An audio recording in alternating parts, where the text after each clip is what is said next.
6व्या उपचारानंतर पूर्वपूजा संपते. 7वा उपचार आहे स्नान. यात प्रथम आपण गणपतीवर अभिषेक करूयात. अभिषेकाच्या वेळी अथर्व शीर्षाचं पठण करू.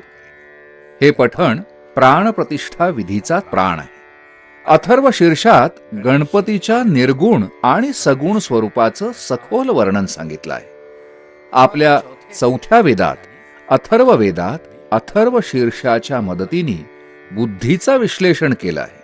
सर्वव्यापी गणेश तत्वाचं विवेचन केलं आहे. याचं वैशिष्ट्य हे आहे की या एकाच स्तोत्रात गणपतीचा बीजमंत्र आणि गणेश गायत्रीही समाविष्ट आहे. थर्व म्हणजे चंचल, अथर्व म्हणजे स्थिर, शीर्ष म्हणजे मस्तक किंवा मन, जे आपल्या मनाला स्थिर ठेवतं, अविचल ठेवतं, ते अथर्व शीर्ष. हे पठण केल्याने सर्व पापांचा नाश होतो, म्हणजेच पाप करण्याच्या बुद्धीचा नाश होतो. ऐश्वर्य, मनोवांछित फल, वाक्चातुर्य, बुद्धी यांचा लाभ होतो. अथर्व शीर्ष पठणाच्या वेळी महाअभिषेक करावा, म्हणजेच गणपतींवर दुर्वानी पाणी शिंपडीत राहावे. डाव्या हातामध्ये पळी भरून पाणी घ्या, उजव्या हातामध्ये एक दुर्वाची काडी घ्या आणि त्यांनी अथर्व शीर्ष संपेतोपर्यंत सातत्याने गणेशाच्या मस्तकावरती पाणी शिंपडत राहा.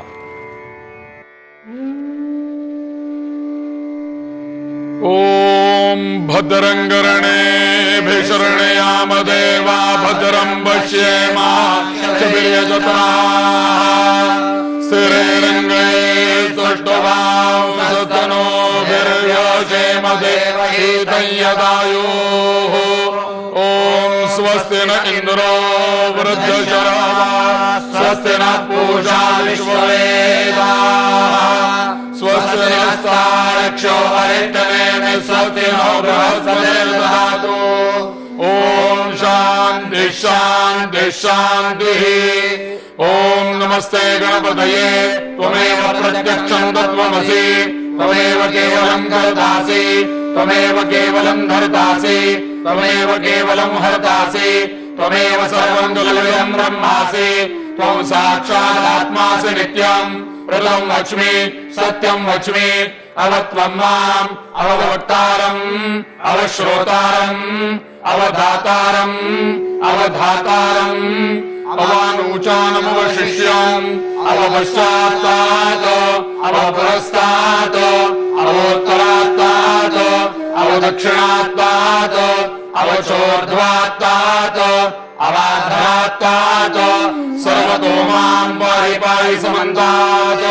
त्वं वाङ्मयस्त्वं चिन्मयः त्वमानन्दमयस्त्वं ब्रह्ममयः त्वं सच्चिदानन्दाद्वितीयोऽसि त्वं प्रत्यक्षं ब्रह्मासि त्वं ज्ञानमयो विज्ञानमयोऽसि. सर्वं जगदिदं त्वत्तो जायते सर्वं जगदिदं त्वत्तस्तिष्ठति सर्वं जगदिदं त्वयि लयमेष्यति सर्वं जगदिदं त्वयि प्रत्येति. त्वं भूमिरापो नलो निलो नभः त्वं चत्वारि वाक्पदानि त्वं गुणत्रयातीतः त्वं देहत्रयातीतः त्वं कालत्रयातीतः त्वं मूलाधारस्थितोऽसि नित्यं त्वं शक्तित्रयात्मकः. त्वां योगिनो ध्यायन्ति नित्यं त्वं ब्रह्मा त्वं विष्णुस्त्वं रुद्रस्त्वं इन्द्रस्त्वं अग्निस्त्वं वायुस्त्वं सूर्यस्त्वं चन्द्रमास्त्वं ब्रह्मभूर्भुवस्वरो. गणादिं पूर्वमुच्चार्य परिणादिं तदनन्तरम् अनुस्वार परतरः अर्धेन्द्रसिद्धम् तारेण रुद्रम् एतत्त्वमनुस्वरूपम्. ऋकारः पूर्वरूपम् अकारो मध्यमरूपम् अनुस्वारश्चान्त्यरूपम् बिन्दुरुत्तररूपम् नादः सन्धानम् संहिता सन्धिः. सैषा गणेश विद्या गणक ऋषिः निश्रुत गायत्री छन्दः गणपतिर्देवता. ओम गं गणपतये नमः. एकदन्ताय विद्महे वक्रतुण्डाय धीमहि तन्नो दन्ते प्रचोदयात्.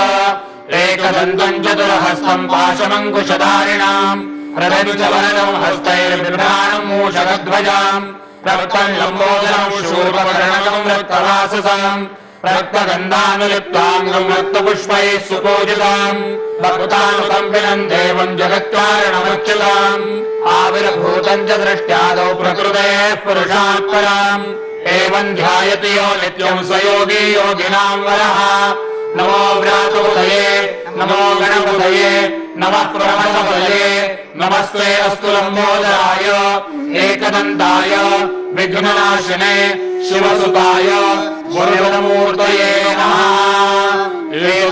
एतदर्वशीर्षयोधीते स ब्रह्म भूयाय कल्पते स सर्वविघ्नैर्नबाध्यते स सर्वतः सुखमेधते स पञ्चमहापापात् प्रमुच्यते सायमधीयानो दिवसकृतम् पापम् नाशयति प्रातरधीयानो रात्रिकृतम् पापम् नाशयति सायम् प्रातः प्रयुञ्जानो अपापो भवति सर्वत्राधीयानोपविघ्नो भवति धर्मार्थकाममोक्षम् च विन्दति इदमकर्मशीर्षमशिष्याय न देयम् यो यदि मोहादास्ति समाधीयान् भवति सहस्रावर्तनात् यय्यम् काममधीते तन्तमनेन साधयेत् अनेन गणपतिमभिषिञ्चति समाग्नी भवति चतुर्भ्यामनश्वम् जपति स विद्यावान् भवति यत्पर्वणवाक्यम् ब्रह्माद्यावरणम् विद्यात् न विवेति कदाचनेति यो दूर्वान् गुरैर्यजति